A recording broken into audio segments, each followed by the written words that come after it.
India ने Pakistan LOC पे जो हमला किया है, पाक फौज ने उसका बड़ा क्विक जवाब दिया है। आप उसके बारे में क्या कहना चाहेंगे?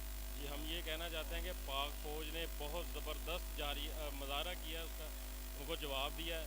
और हम चाहते हैं हम पाक फ़ौज के साथ सारे शाना बशाना उनके खड़े हैं और इंशाल्लाह ताला इंडिया को शिकस्त दे के रहेंगे और उनको मजबूर कर देंगे कि मोदी के नाम आपका क्या पैगाम है? अमन का पैगाम है या लड़ाई का पैगाम?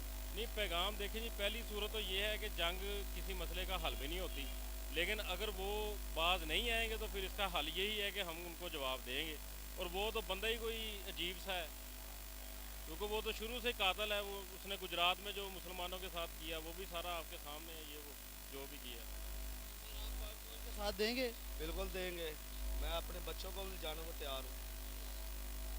जी, लोगों के जज्बात को भी पाक फौज के साथ शाना बशाना खड़ा होने के लिए बेताब हैं। ये आए हैं, इनसे बात करते हैं भाई से। सर ਅਸੀਂ ਇਨਸ਼ਾਅੱਲਾ ਪਾਕ ਫੌਜ ਦੇ ਨਾਲ ਆ। ਅੱਲਾ ਦੇ ਹੁਕਮ ਨਾਲ ਅਸੀਂ ਬੱਚਾ ਬੱਚਾ ਇਹਨਾਂ ਦਾ ਫਨਾਹ ਕਰ ਦਾਂਗੇ ਇੰਡੀਆ ਨੂੰ ਇਨਸ਼ਾਅੱਲਾ। ਅਸੀਂ ਪਾਕ ਫੌਜ ਦੇ ਨਾਲ ਆ ਅੱਲਾ ਦੇ ਹੁਕਮ ਨਾਲ। ਇਹ ਸਾਡੇ ਵੱਲ ਇੱਕ ਕਦਮ ਬਣਾਉਣਗੇ, ਅਸੀਂ 8 ਕਦਮ ਦੇ ਨਾਲ ਵਧਾਵਾਂਗੇ ਇਨਸ਼ਾਅੱਲਾ। इस मसले का हल अमन है कि जंग है? ਨਹੀਂ ਜੇ ਜੰਗ ਨਾ ਕਰਨਗੇ ਤਾਂ ਇਨਸ਼ਾਅੱਲਾ ਜੰਗ ਨਾ ਕਰਾਂਗੇ ਤੇ ਅਮਨ ਨਾਲ। ਅਸੀਂ ਤਾਂ ਮੁਸਲਮਾਨ ਆ, ਅਸੀਂ ਚਾਹੁੰਦੇ ਵੀ ਅਮਨ ਹੀ ਰਵੇ, ਠੀਕ ਹੈ ਨਾ। ਇਹ ਅਮਨ ਨਹੀਂ ਰੱਖੇਗਾ ਮੁੱਦੀ, ਇਨਸ਼ਾਅੱਲਾ ਅਸੀਂ ਇਹਦੇ ਨਾਲ ਪਾਕ ਫੌਜ ਦੇ ਨਾਲ ਨਾਲ ਲੜਾਂਗੇ ਇਨਸ਼ਾਅੱਲਾ। ਪਾਕ ਫੌਜ ਦੇ ਸੀਨੇ ਤੇ ਬੰਬ ਬਣ ਕੇ ਵੱਜਾਂਗੇ ਇਹਨਾਂ ਕੁੱਤਿਆਂ ਨੂੰ ਇਨਸ਼ਾਅੱਲਾ। ਜੀ ਭਾਈਜਾਨ, ਜਿਹੜਾ ਇੰਡੀਆ ਨੇ ਹਮਲਾ ਕੀਤਾ ਉਹਦੇ ਬਾਰੇ ਤੁਸੀਂ ਕੀ ਕਹਿੰਦੇ ਹੋ? ਇਹ ਤੇ ਮਾੜੀ ਕੀ ਉਹਨਾਂ ਨੂੰ ਝਲਕ ਦਿਖਾਈ ਆ।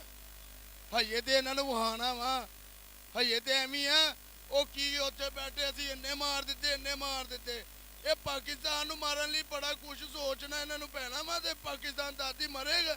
ਇਹ ਐਵੇਂ ਨਹੀਂ ਮਰਦਾ।